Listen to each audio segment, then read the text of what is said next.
हमने last class में oxidation number calculate करना सीखा था और मैंने कुछ होमवर्क दिया था। चलो हम इसको सॉल्व कर लेते हैं। तो ये क्या है? ये है -2। फ्लोरीन का क्या होता है? -1 होता है। तो -1 इंटू 4 कितना हो जाएगा? -4। तो जेनॉन कितना हो जाएगा? +6। ऐसे भी निकाल सकते हो डायरेक्टली। देखो ना कितना सिंपल है। यहाँ पे देखते हैं, चलो Cr2O7, चलो यहाँ पे तो माइनस चार्ज आ रहा है तो इसको x मान लेते हैं। 2 × x, ऑक्सीजन का होता है -2, ओवरऑल चार्ज -2, x कितना आ गया? +6। यहाँ पे सल्फर का, ये SO4 का चार्ज कितना होता है बताओ? SO4 का चार्ज कितना होता है? -2। -2। तो Fe कितना हो जाएगा? +2। +2। SO4 का चार्ज, SO4 का चार्ज -2 है और यहाँ पे 3 है ना। तो ये हो जाएगा, इसको x मान लिया, 2 × x +3 × -2 = 0। x कितना हो गया? +3। देखो ये सॉल्ट है, इसको तुम ऐसे भी सर बोल सकते हो। क्रॉस वाला, एक मिनट, क्रॉस वाला ये वाला तो पढ़ा होगा ना 9th-10th क्लास में, कि यहाँ पे जो नंबर होता है, यस सब्सक्रिप्ट होता है, वो इधर ऑक्सीडेशन स्टेट पे आ जाता है, यहाँ पे होता है वो यहाँ आ जाता है। उस तरीके से भी बोल सकते हो। हाँ बोलो बेटा, क्या बोल रहे थे? सर, ये 5th वाला फिर से करो ना सम। ये तो किया, चलो करते। SO4 फुल प्राइस,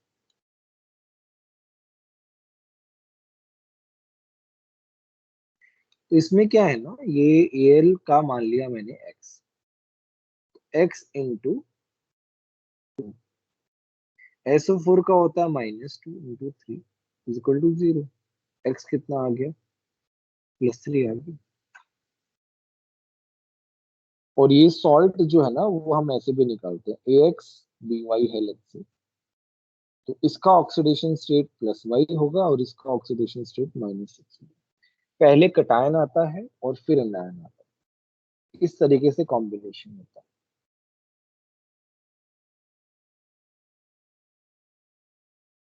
ठीक है, ओके सर। Yes sir. इसका मैंने x मान लिया, ऑक्सीजन का होगा -2 × 4 = -2। यहाँ पे x कितना आ गया? +6 आ गया। बोले सबको समझ में आया कि नहीं आया? Yes sir. Yes sir. Yes sir. Sir 5th में हमने ऑक्सीजन को प्लस किया। SO4 को ही ले लिया ना अपन ने, ऑक्सीजन की जरूरत ही नहीं है। SO4 क्या होता है? -2 होता है। हमने पूरे SO4 को ही ले लिया, ऑक्सीजन सल्फर को अलग गिना ही नहीं हमने।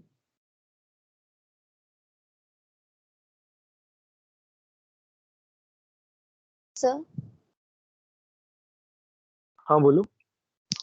सर, तो हम ऑक्सीजन और सल्फर को अलग मान के भी सॉल्व कर सकते हैं ना? कर सकते हैं, क्या दिक्कत?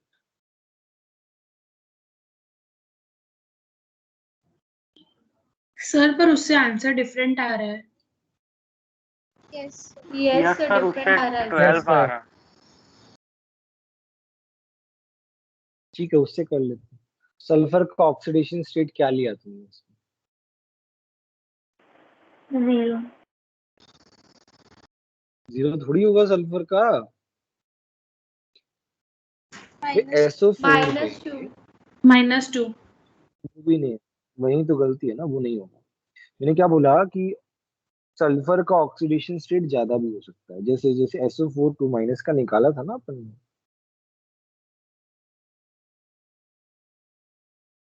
यहाँ पे सल्फर का कितना आया था? निकाला तो था यार हमने, +6 आया था यहाँ पे, है ना। इसीलिए इसीलिए तुम्हारा गलत आ रहा था।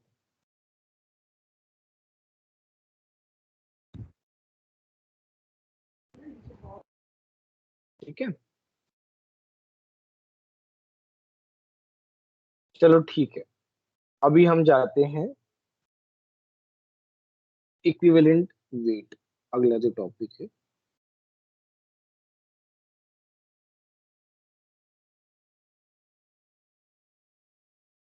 देखो इसका हम डेफिनेशन लिख लेते हैं, बट डेफिनेशन जो है वो अभी समझ में नहीं आएगा, डेफिनेशन धीरे धीरे समझ में आएगा। डेफिनेशन लिख लेते हैं।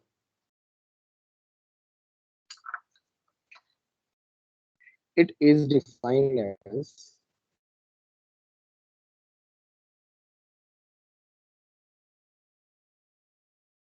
it is defined as number of parts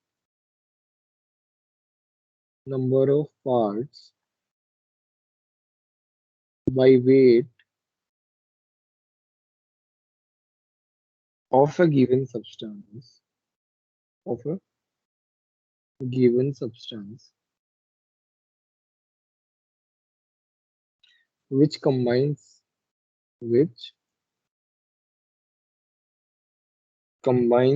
or displaces one part by weight of hydrogen। तो ये होता है 11.2 litre of H2 at STP। 8 parts, देखो ये इसका डेफिनेशन जो है ना पढ़ने में थोड़ा सा खराब है, बट ऐसा नहीं है, बस ये डेफिनेशन ही है। by weight of oxygen 5.6 litre at STP और 35.5 parts by weight of chlorine, ये है 11.2 लीटर at STP। नहीं, डेफिनेशन जो है ये अभी समझ में नहीं आएगी, पहले हम इक्विवेलेंट वेट का एक बार फॉर्मूला लिखते हैं और उसके बाद इसको समझते हैं। इसका फॉर्मूला होता है molecular mass upon valency factor. अभी तुम लोगों को वैलेंसी फैक्टर नहीं पता होगा ना,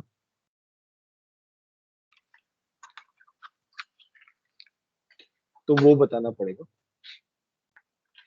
अब आता है वैलेंसी फैक्टर, इसको हम एन फैक्टर भी बोलते हैं, एक ही बात है।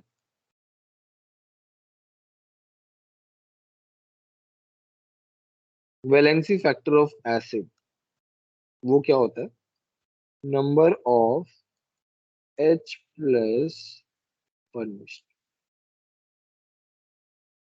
For example HCl। अच्छा बताओ HCl जो है वो कितने H प्लस देता है सॉल्यूशन में, बोलो। 1 तो वो क्या देता है, वो H प्लस 1 देता है प्लस CH। तो इसका वैलेंसी फैक्टर कितना हो जाएगा, 1 हो जाएगा।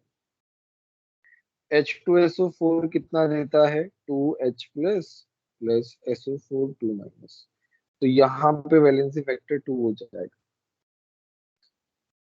H3PO4 कितने H प्लस देता है, कल ही बताया था, वो इसीलिए तो बताया था 3 देता है।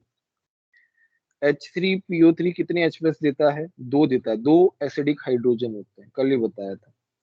H3PO2 जो है वो वैलेंसी फैक्टर कितना होगा, 1 होगा। ये क्या है, ये लर्न करने हैं। देखो यहाँ पे हम देख के बता देते हैं, और ये एसिड जो है 8 9 10 7 6 इन सब में आते रहते हैं, तो तुम लोगों को इनके बारे में आइडिया है। बट H3PO4 H3PO3 इनका स्ट्रक्चर अलग होता है, इनका इनका जो है ना कॉन्सेप्ट अलग होता है, तो यहाँ पे हमें याद रखना। बोलो समझ में आया कि नहीं है। Yes, sir. Yes sir. अब हम यस सर। निकालते हैं valency factor of base. Sir ये नंबर ऑफ H प्लस के बाद क्या लिखना है? फर्निश्ड मतलब कितने H प्लस निकले हैं बाहर, भाई H प्लस निकला है ना सॉल्यूशन में, बस वही मतलब हो सकता है। बस वो थोड़ा सा फैंसी वर्ड है और कुछ नहीं। वैलेंसी फैक्टर ऑफ स्पेस, वो क्या होता है? वो होता है number of OH minus furnished. Simple है। तो जैसे तुम्हारा Yes, sir. NaOH का वैलेंसी फैक्टर क्या होता है बोलो? 1। 1. अच्छा, CaOH का होल ट्वाइस का क्या होगा? 2. 2 2 AlOH का होल थ्राइस का क्या होगा? 3 3। बोलो कितना सिंपल है, बोलो, है ना? अब हम बात करते हैं valency factor of A salt. तो वो होता है total positive charge. Total positive charge. देखो सॉल्ट हमेशा न्यूट्रल रहता है, जैसे तुम्हारा NaCl है। अच्छा मुझे बताओ NaCl कैसे बना है? Na plus Cl minus. तो बताओ मुझे इसका वैलेंसी फैक्टर कितना है? 1 1. 1 1 अब हम बात करते हैं BaCl2। तो यहाँ पे क्या है? +2, ये -2। वैलेंसी फैक्टर कितना होगा? 2। +2. 2 AlCl3, +2 इसका वैलेंसी फैक्टर कितना होगा? 3 3 इसीलिए मैंने ऑक्सीडेशन स्टेट का कॉन्सेप्ट पढ़ाया है कि सॉल्ट को निकालने में दिक्कत नहीं है। अब मुझे बताओ इसमें क्या होगा सर वैलेंसी फैक्टर? एक मिनट मुझे बताओ इसमें वैलेंसी फैक्टर कितना होगा, ये निकालना है तुमको। हाँ बोलो, अब तुम्हारा 6 डाउट बोलो। सर ये फिर से समझाना, वैलेंसी फैक्टर ऑफ सॉल्ट। उसमें कुछ नहीं, चार्ज। तुम NaCl में Na का चार्ज क्या है बताओ? NaCl में Na का चार्ज क्या है? +1 बस, आ गया तुम्हारा वैलेंसी फैक्टर 1। BaCl2 में Ba का चार्ज क्या है बताओ? +2। आ गया, तुम्हें आ तो यस गया, सर। है ना? इसका निकालो यस सर। Al2SO4 का होल। 6 6 very good. सर 6 6 यहाँ पे क्या है ना, यहाँ पे देखो +3 आया यहाँ पे, बट यहाँ पे ये क्या है? 2 है। मैंने क्या बोला? Total positive charge. तो टोटल पॉजिटिव चार्ज कितना है? 6 है। बोलो 6। क्लियर हुआ 6 सभी को? Yes yes sir sir. Yes sir yes sir चलो मैं अब एक छोटा सा एक्सरसाइज दे रहा हूँ। एक्सरसाइज क्या है? तुम्हें क्या करना है? Calculate equivalent weight of following. पहला है H2SO4 और दूसरा है AlOH का होल थ्राइस। नहीं, कुछ बोल देते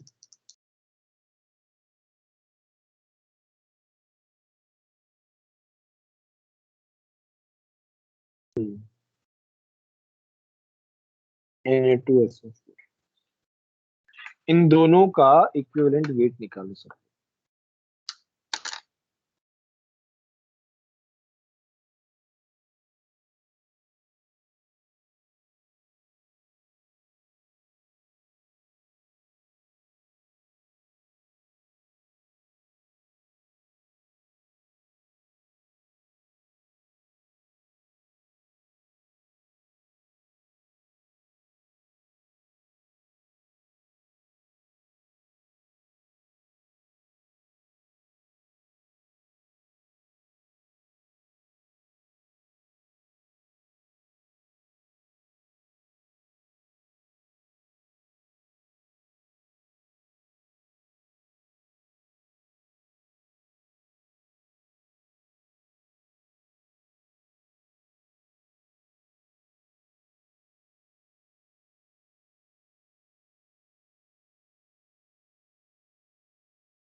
हो गया?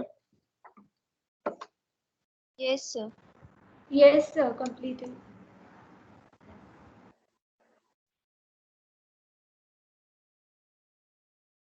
हेलो सर, वैलेंसी फैक्टर निकालना एक बार फिर से समझाइए तो। क्या नाम है तुम्हारा?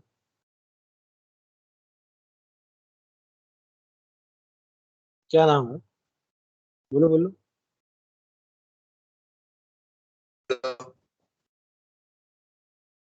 तुम लेट आए क्या जी? नहीं सर, बस साथ में ही हूँ। तो फिर जब पढ़ाया आपने था तब बोला क्यों ना नहीं? हाइड्रोजन का, आपने फिर से समझाया तो हाइड्रोजन का क्या किया आपने? कंफ्यूजन हो रहा है थोड़ा। तो तुमने उस टाइम पे क्यों नहीं पूछा?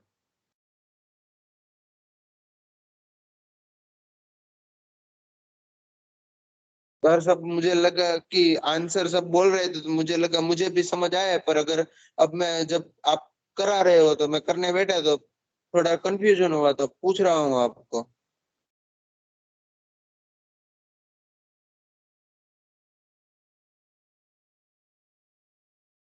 चलो इसी में बता देता हूँ। H2SO4 जो है, अब H2SO4 जो है वो क्या देता है? वो 2H प्लस देता है।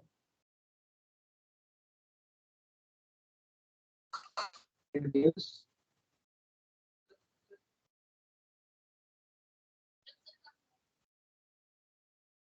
it gives 2H plus. ये क्या है? 2H प्लस देता है। तो इसका वैलेंसी फैक्टर कितना हो गया? 2 हो गया। तो हम इसका इक्विवेलेंट वेट निकालते हैं, तो कैसे निकालेंगे? इसका molar mass upon valency factor.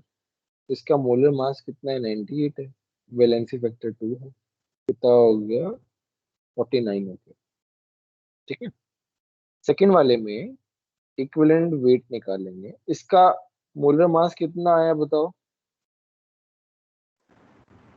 142. 142. 142. 142. और इसका कितना आया? +2 आएगा यहाँ पे चार्ज। तो आया 142 Yes, sir. Divide by 2, 71। Yes, sir. कितना Yes, sir. सिंपल है। Yes, sir.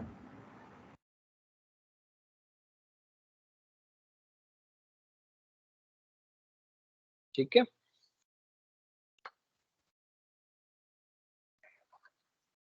अब तुम्हारा है, नेक्स्ट है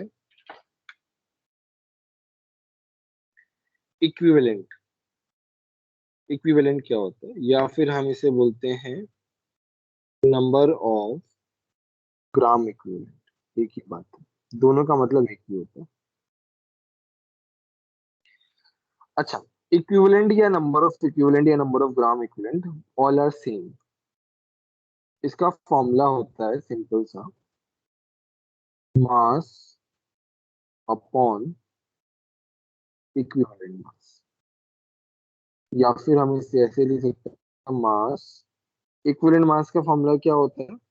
मोलर मास इन अपॉन वैलेंसी फैक्टर। अच्छा बताओ, ये क्या हो गया? ये क्या बन गया?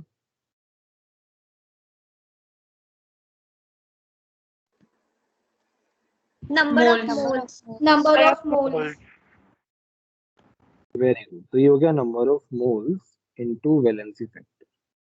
तो मेरे पास फॉर्मूलाज आ गए इक्वल नंबर ऑफ इक्विवेलेंट निकालने के। मैं लिख रहा हूँ यहाँ पे, अलग से लिख रहा हूँ, नंबर ऑफ इक्विवेलेंट। तो वो क्या होता है? एक फॉर्मूला होता है मास अपॉन इक्विवेलेंट मास, और एक होता है मोल्स इनटू वैलेंसी। तो सर मेरे पास ये फॉर्मूला आ गया। हाँ बोलिए।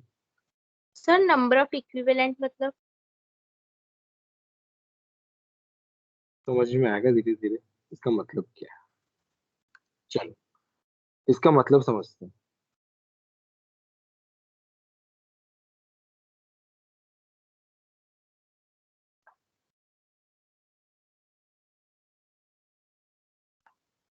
अब इसका मतलब समझते हैं, नंबर ऑफ इक्विवेलेंट का मतलब क्या है।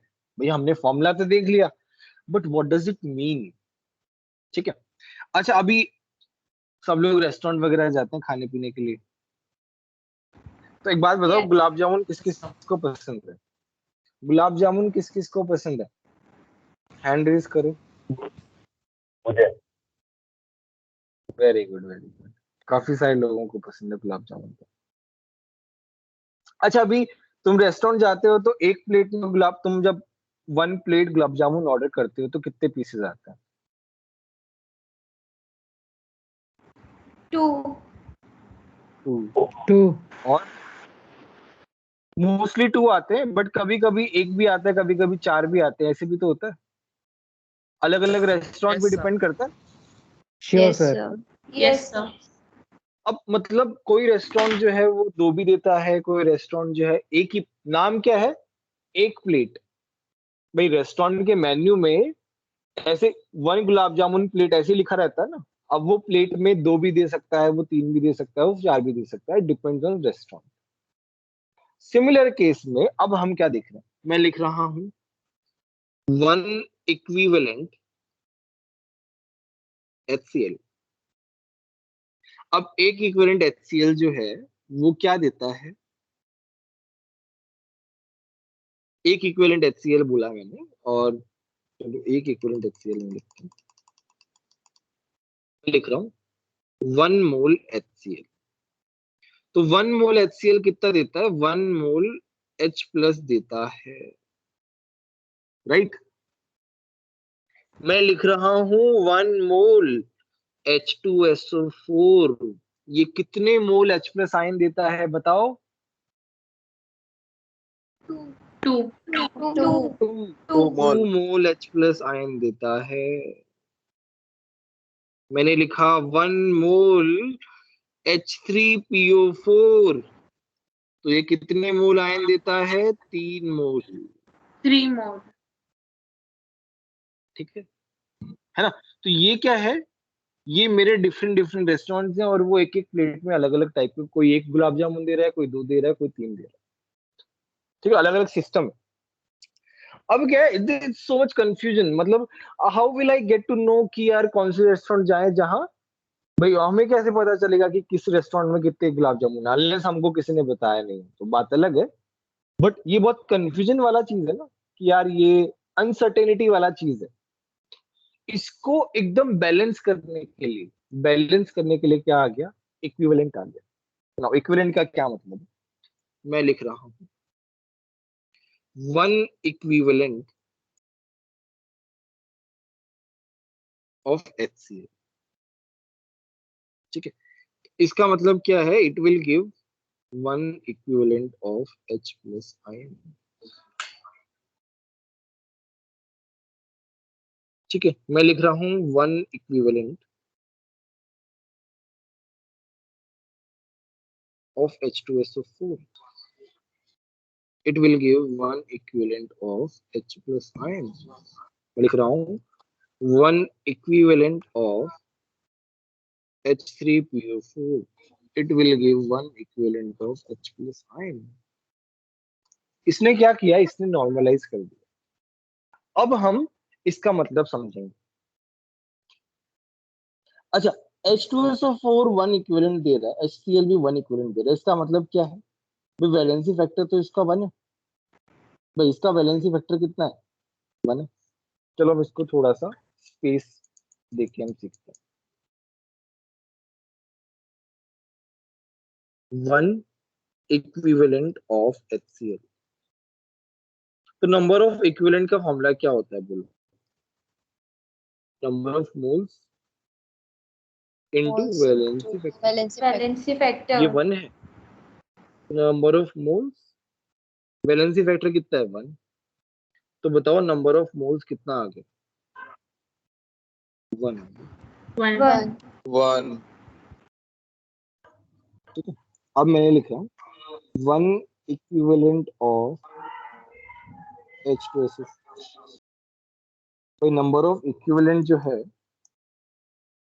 उसको हम ई फॉर्म में लिखते हैं, E equal to N into VF।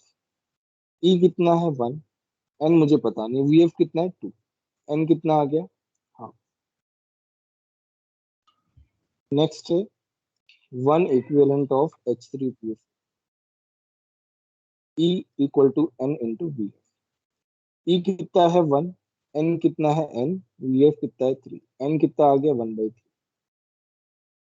मेरी बात समझ में आई? मैं क्या प्रूव करना चाह रहा हूँ?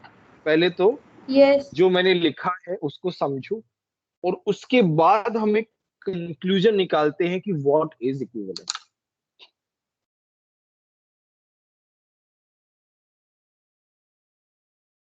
अब मुझे कौन इसको कंक्लूड करके बताएगा? कौन बताएगा मुझे? स्नेहा तुम बताओ।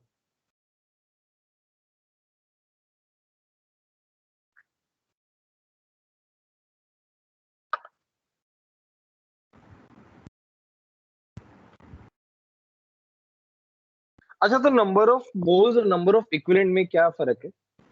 कि इक्विवेलेंट जो है वो क्या कर देता है, वो सारी चीजों को यूनिफॉर्म कर देता है।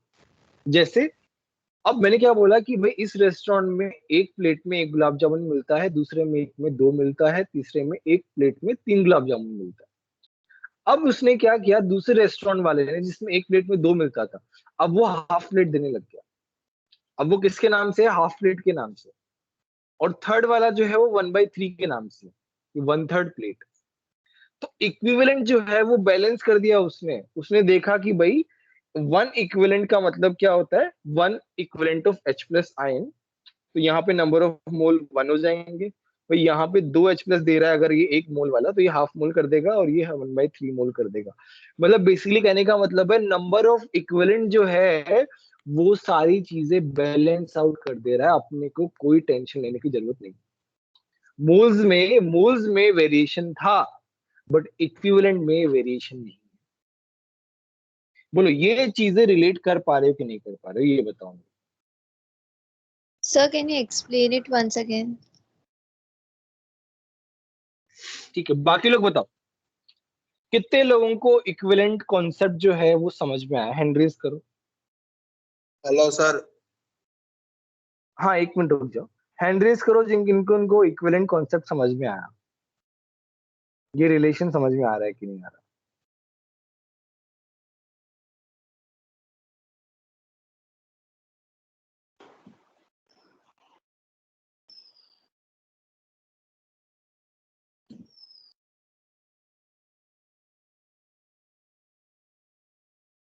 हाँ बोलो झील, क्या बोल रहे थे?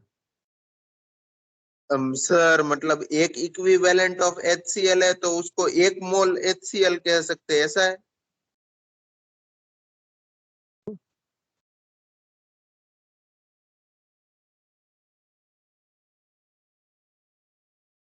देखो मैं फिर से बता रहा हूँ कि देखो 1 मोल HCl से 1 मोल H प्लस आयन मिल रहे हैं, 1 मोल H2SO4 से 2 मोल H प्लस आयन मिल रहे हैं, 1 मोल H3PO4 से 3 मोल H3, 3 मोल H प्लस आयन मिल रहे हैं।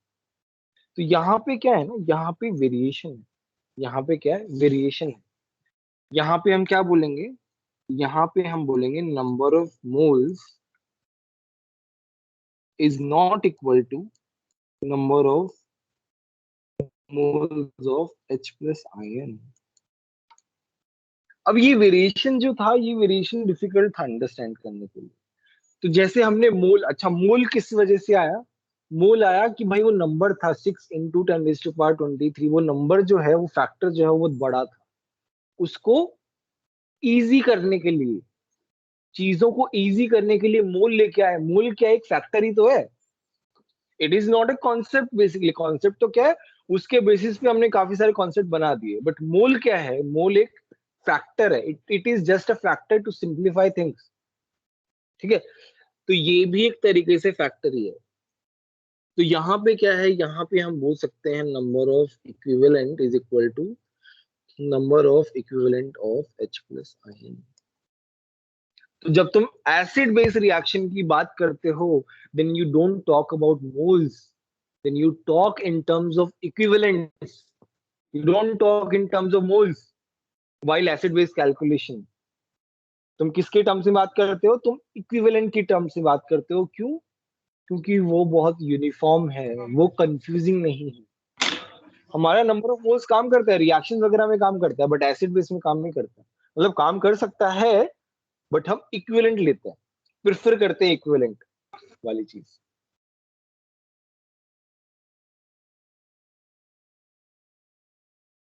बोलो, समझ में आया कि नहीं आया?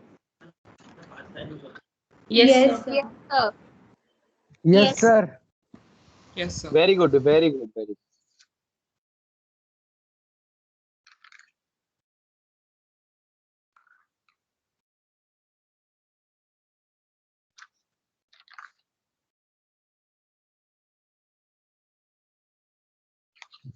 ये हमारा हो गया नंबर ऑफ इक्विवेलेंट निकालना। सिंपल है, देखो ये तो समझने वाला पॉइंट था, बट यहाँ पे क्या है, एक सिंपल सा फॉर्मूला है नंबर ऑफ इक्विवेलेंट निकालने का, बस उससे हम इक्विवेलेंट निकाल लेते हैं। अब हमारे पास एक और टर्म आता है, नॉर्मेलिटी।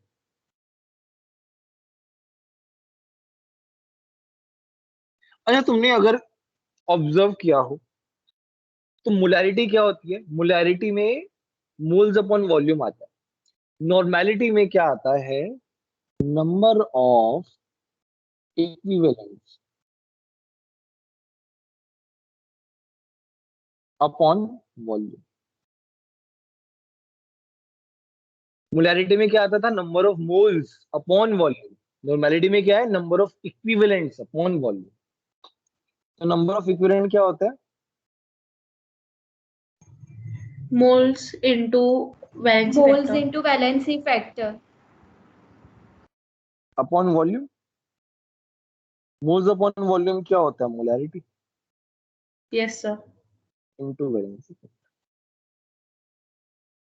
तो हमारे पास क्या आ गए? फॉर्मूलाज आ गए। N equal to equivalent upon volume equal to molarity into valency factor. Sir, हाँ बोलिए। इसके लिए भी वॉल्यूम कंपलसरी लीटर में ही होना चाहिए? हाँ हाँ, लीटर में होना चाहिए, बट देखो Okay, आगे sir. हम देखेंगे कि हम एमएल में भी ले सकते हैं, बट कुछ स्पेसिफिक केसेस में। बट जनरली हम नॉर्मेलिटी, अगर अगर हम नॉर्मेलिटी ही निकाल रहे हैं तो वॉल्यूम जो है वो लीटर में ही आना चाहिए। Okay, sir.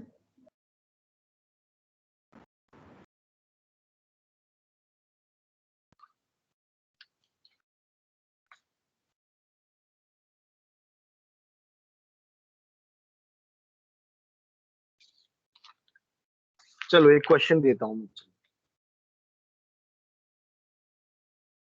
सर इसमें भी कैल वॉल्यूम ऑफ सॉल्यूशन। हाँ हाँ, वॉल्यूम सेम है, सेम ही है। देखो मोलैरिटी एक तरीके से मोलैरिटी की बहन है normality.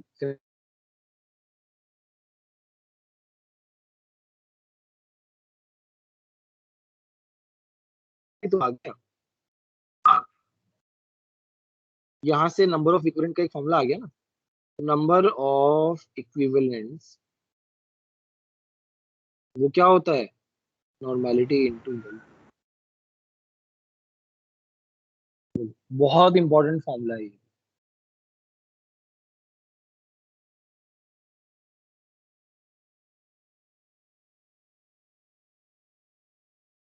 Calculate normality of following solution.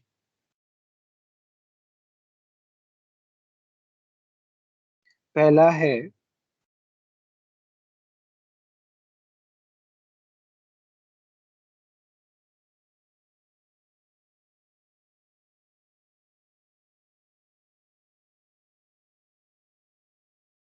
$58.5 2 litre of NaCl।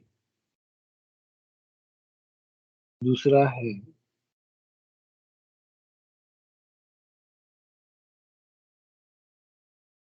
1 kg 5 litre of AlOH का होगा। करो।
डन करें हम?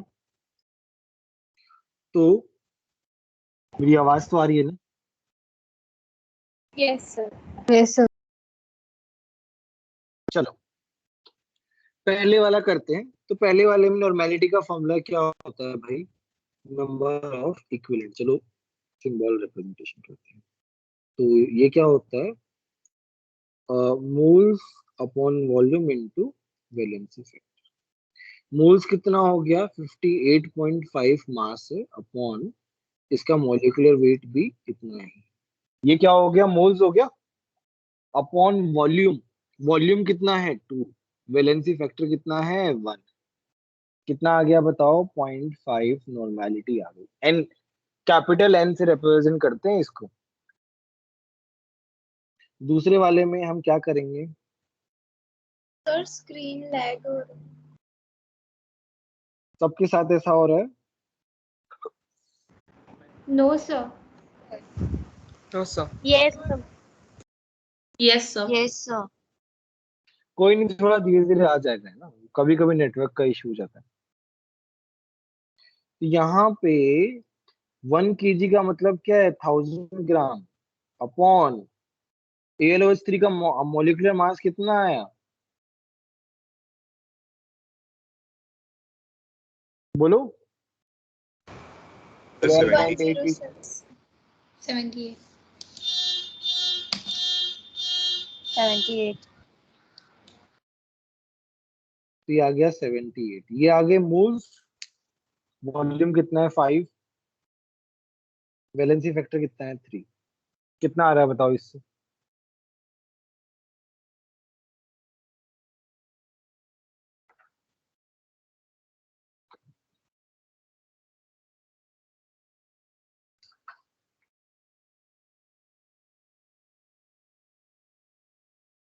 किसी ने भी नहीं निकाला क्या आंसर इसका?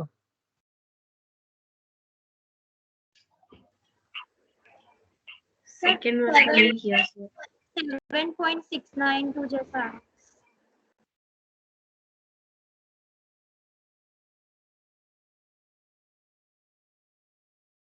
7.7 आता है। आ गया? बोलो कितना सिंपल है।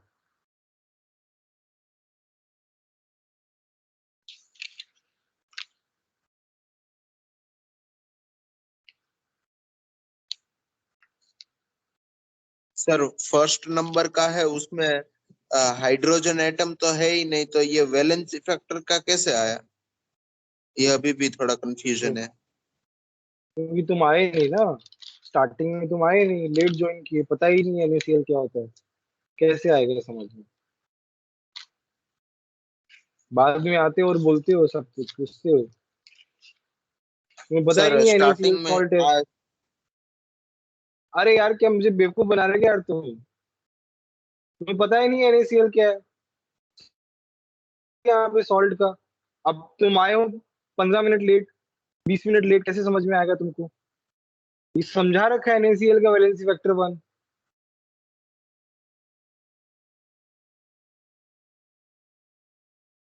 Okay sir.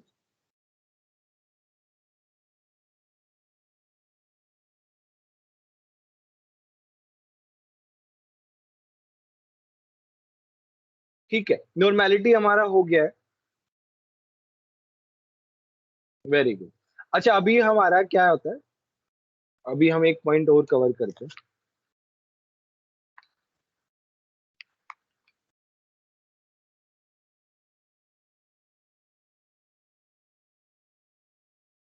एक छोटा सा लॉ होता है। छोटा सा क्या? ये लॉ काफी काम का होता है। Law of chemical equivalence, sir. है ना? लॉ। हाँ हाँ बोलिए। सर जो सेकंड वाला क्वेश्चन था ना उसमें 7.2 N आ रहा है तो। यार मैंने कैलकुलेटर से किया, 7.7 आ रहा है। कैलकुलेटर गलत नहीं हो सकता है। Yes sir.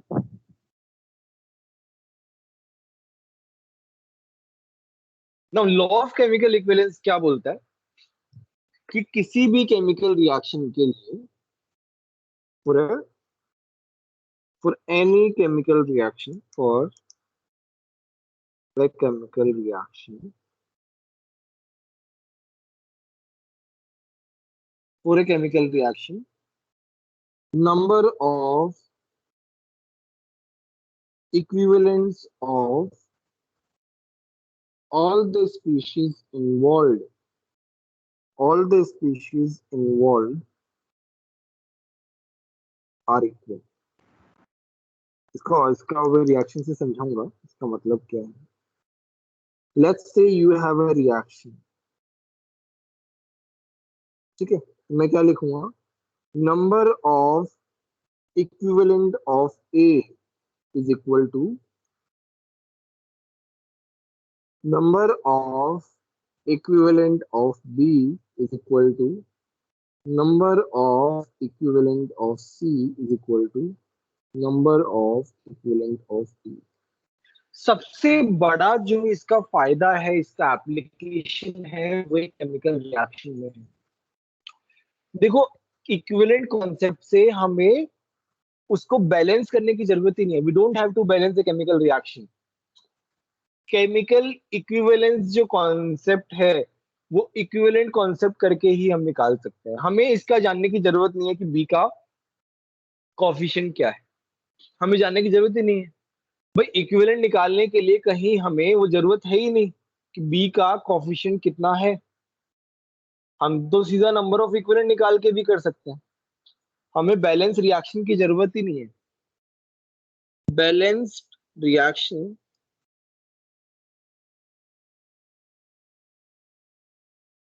is not needed for this concept. कितना ज्यादा फायदा हो गया, हमें रिएक्शन बैलेंस करने की जरूरत ही नहीं पड़ी है. अब इसका एप्लीकेशन बताऊंगा मैं. इसका एप्लीकेशन जो आता है, अपन पहले करते हैं acid base reaction.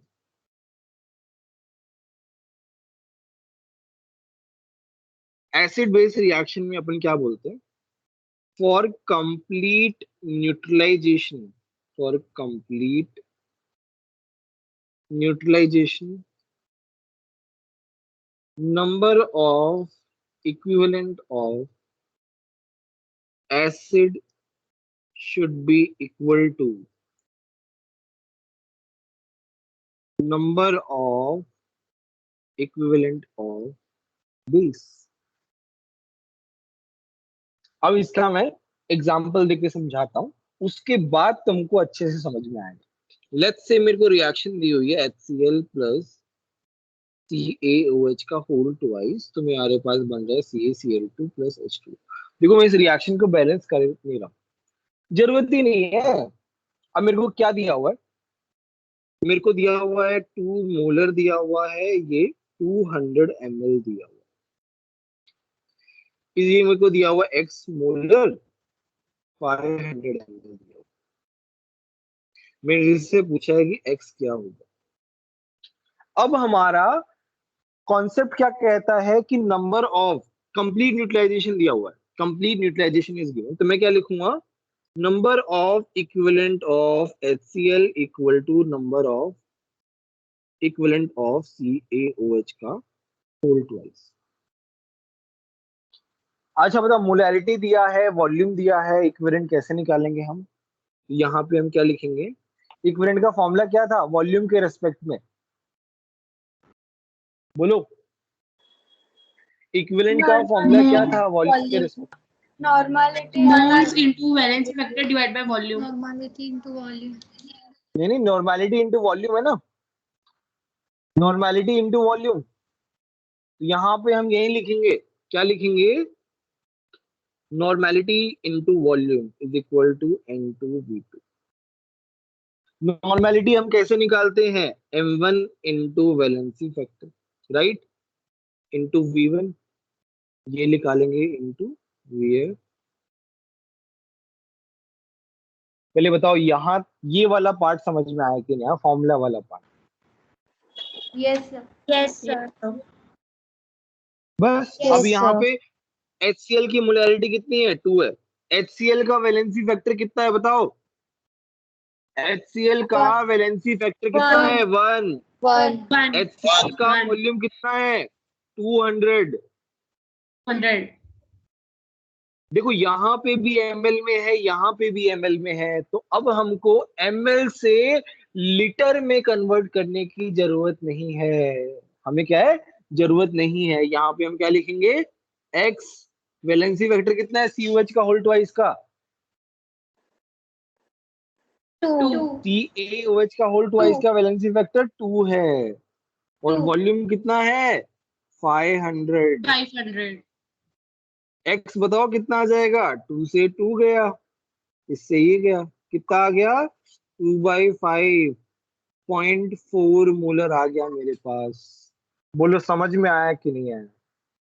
Yes, sir. Yes sir. Yes, sir. अब तुम रिलेट करो इस कॉन्सेप्ट को जो ऊपर बताना चाह रहा था मैं।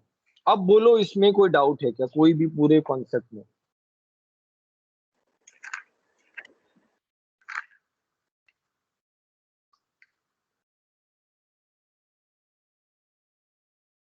Sir, for complete neutralization, number of equation of acid should be equal to number of last में सर क्या लिखा है? इक्विवेलेंट ऑफ बेस, इक्वेशन नहीं है, इक्विवेलेंट है। तब से हम इक्विवेलेंट ही तो पढ़ा रहे हैं, इक्वेशन नहीं है वो। ओके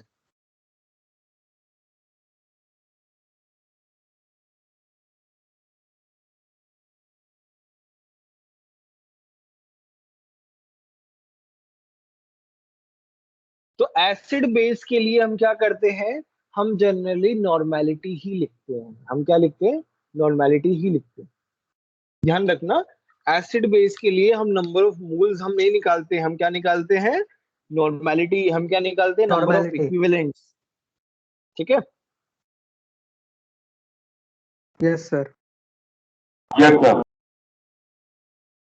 तो अभी इसके लिए भी ये फॉर्मूला, वो जो फॉर्मूलाज थे, जैसे फॉर डाइल्यूशन, डाइल्यूशन के लिए क्या फॉर्मूला आया था मोलैरिटी वाला? M1V1 equal to M2V2। यहाँ पे क्या आ जाएगा? N1V1 equal to M2V2। वो फॉर्मूलाज जो है मोलैरिटी वाले, वो क्या हो जाएंगे? रिप्लेस हो जाएंगे यहाँ पे।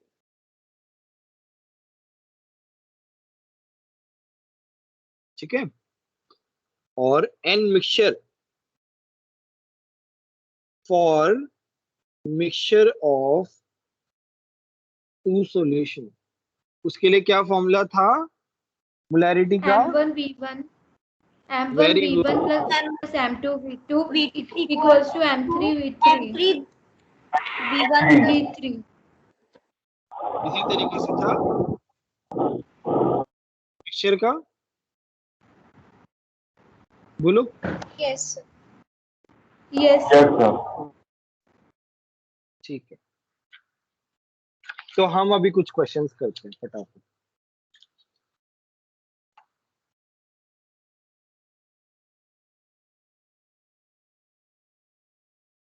अच्छा, एक वर्ड का मतलब समझाता हूँ, डेसी नॉर्मल। डेसी नॉर्मल का मतलब है 1/10 नॉर्मेलिटी। नॉर्मेलिटी 1/10। ये वाला क्वेश्चन करो। 100 ml deci normal HCl is mixed with 100 ml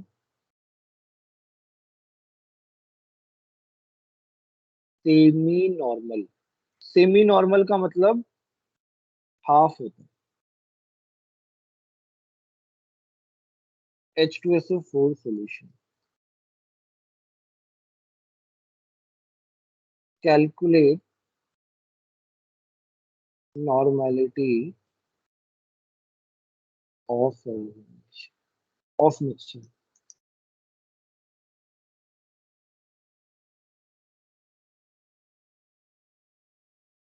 करो इस क्वेश्चन को फटाफट।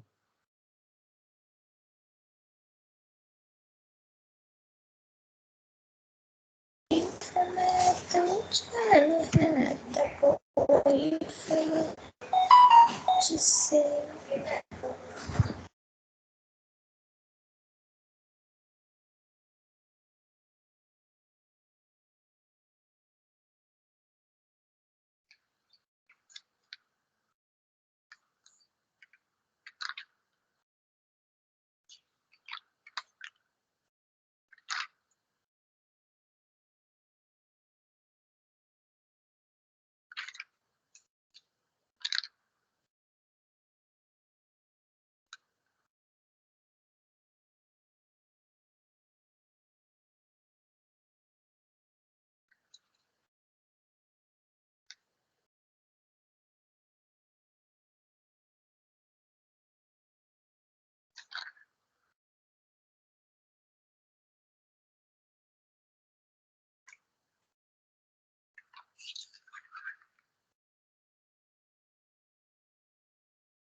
हो गया, बोलो।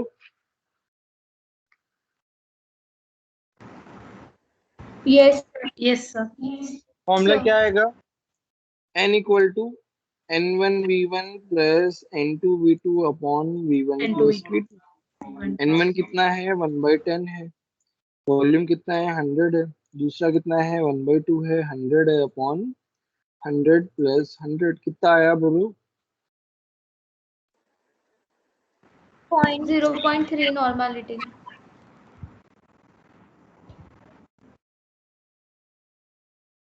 बोलो समझ में आया कि नहीं? Yes sir. Yes, sir. Yes sir. अच्छा, अभी हो सकता है कि मान लो हमने एसिड ज्यादा ले लिया हो। भाई अगर क्या होगा, कंप्लीट न्यूट्रलाइजेशन नहीं है, तब क्या होगा? अब आता है फॉर इनकम्प्लीट न्यूट्रलाइजेशन।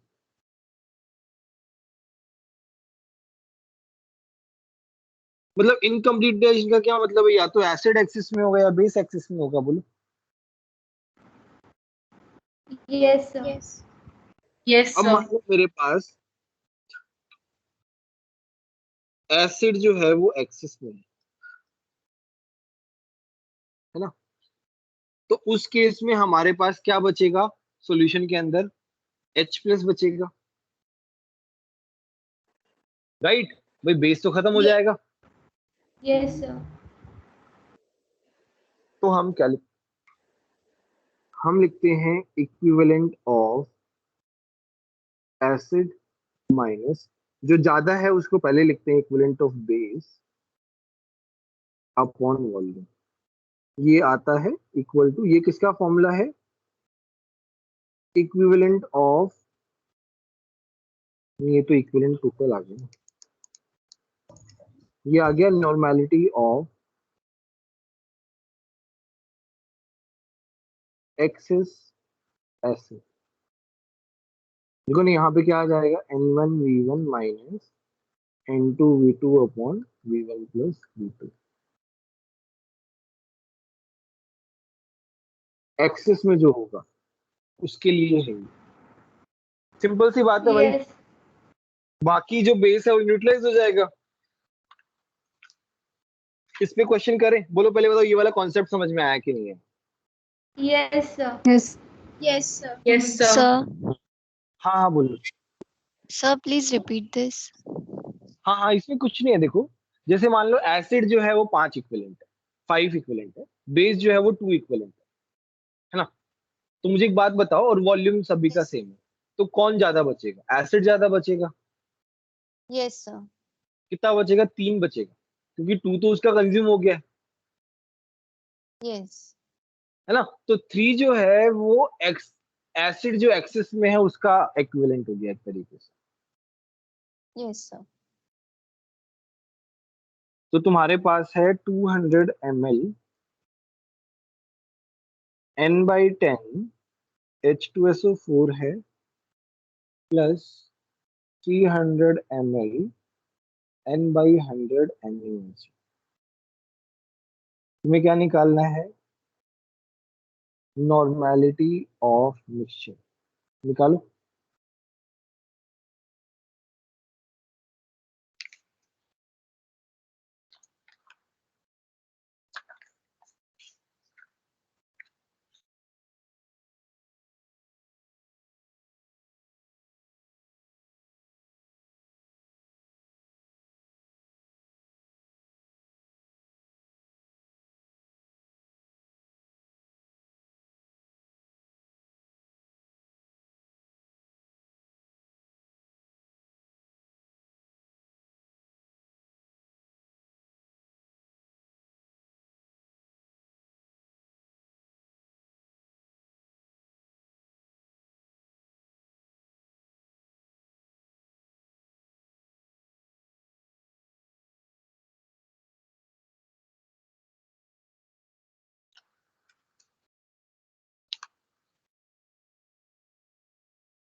डन हो गया। Yes sir. भाई जो एक्सिस में है उसको लिख देंगे। एक्सिस में कौन है? 200 वाला 1/10 माइनस 300 इंटू 1/100 एसिड।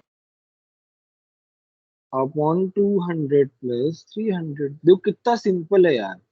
कितना हो गया? 20 माइनस 3 अपॉन 500 17 अपॉन 500। बोलो इससे सिंपल क्वेश्चन हो सकता है क्या? बोलो। No sir. No sir. सबको समझ में आया कि नहीं आया? Yes sir. Yes sir. Yes sir. है ना? इसको अच्छे से रिवाइज करना, सब लोग अच्छे से रिवाइज करना, है ना? और क्वेश्चंस की प्रैक्टिस करना थोड़ी सी, और मैं कुछ होमवर्क दे रहा हूँ उनकी प्रैक्टिस करना सब लोग।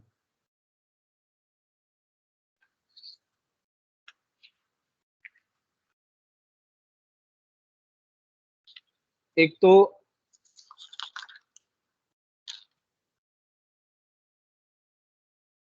सेक्शन बी जो है, सॉरी होमवर्क में तुम्हारा जो लेवल 2 है उसमें सेक्शन ए में 18 to 22।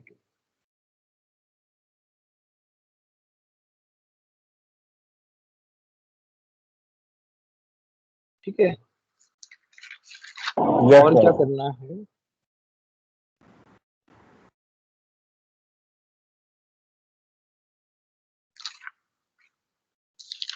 सेक्शन बी में 1 to 15 ये होमवर्क है। हम नेक्स्ट क्लास में डिस्कस करेंगे। और रिवीजन तो है ओके ही, सर। मतलब जितना पढ़ा दिया उसको एक बार फिर से रिवाइज कर लें। ठीक है? Okay sir. Yes sir.